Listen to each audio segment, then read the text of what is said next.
Thank you for joining ECON TV for the 6 o'clock news. In celebrity news, Kim Kardashian gave birth to Kanye West's baby. America has been waiting for this moment for 9 months, and we will soon have pictures and video of the birth. It seems that we have breaking news. It seems that famous economists Henry de Saint-Simon, Charles Fourier, and Robert Owen have time traveled to the 21st century. They have just arrived in the studio, and we will be getting their opinions on today's society shortly. First, we have Henry de Saint-Simon here. Welcome to Econ TV, Henry. Oh, thank you. Nice you. to see you. Yeah, great. Thank you for being here. Who was that? Who was it? I've seen her face so much, and what has she contributed to be this famous and have her face on TV? Oh, Kim Kardashian? Well, she, her father was a very famous lawyer, and she also had a sex tape. Well, that is absolutely crazy. Man must work to share in society's fruits. I mean, those that work in the most should gain the highest rewards. Kim Kardashian hasn't done anything. How does she get so much fame and money from doing nothing in this society? I really don't agree with this 21st century letting Kim Kardashian, or whatever her name is, come to fame and make all this money for doing absolutely nothing. If she were to die just like the nobles and kings of France, the society wouldn't really lose out. I feel her loss would be a sentimental one, and the society would then not really suffer. Well, I guess that kind of makes sense. You know, that doesn't Kim make a lot of sense. Kardashian.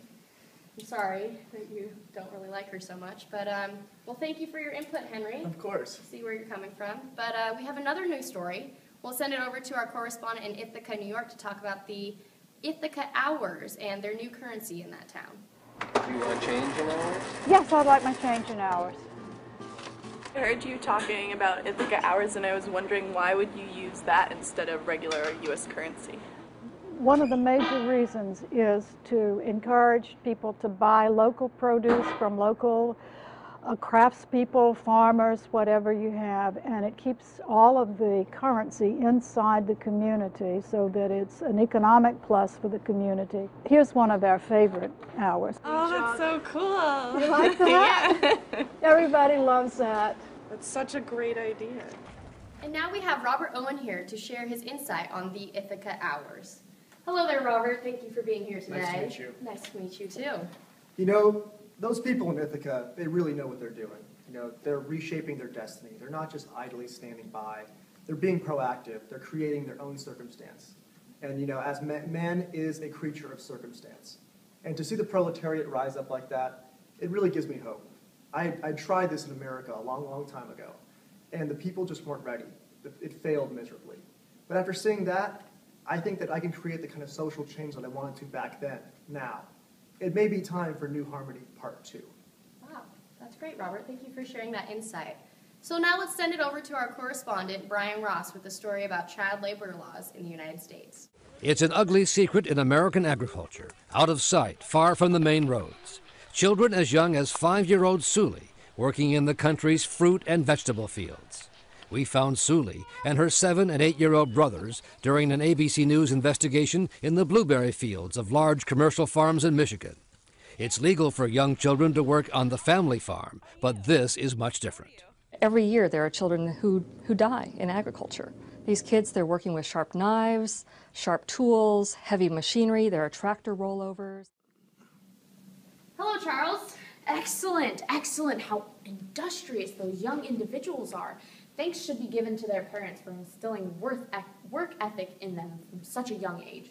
In fact, children should always be given the dirty work in society. They're the only ones who like to do it. It will improve our productivity. And it looks like those people like the idea, my idea of the phalanx. These children would definitely live on the top wealthy levels because they would be getting all the pay from these dirty jobs they have. The accumulation of wealth is good news. Poverty is the main cause of disorder in this society of ours, so providing children with an inflow of money will surely teach them orderly conduct from a young age. This is a great example, America. If people keep working in jobs they want to work in, soon the 12 common passions and the 810 personality types will come together into the World Congress of Phalanxes. Hooray! Oh, and remember, trade is evil. Well, thank you, Charles. That was great insight on that. And next we have a story about the huge lottery win. It's amazing, Amy. How often do we actually get to see someone who's potentially won $200 million, $275 million? But that's exactly what may have happened here. At least that's the way it appears right now. Can fairy tales come true? It seems this anonymous man's happily ever after may have started at this Exxon station. Watch these surveillance cameras capture him as he leisurely walks into the convenience store. He's dressed in a bright yellow outfit, surrounded by what looks to be a crew, all highway workers.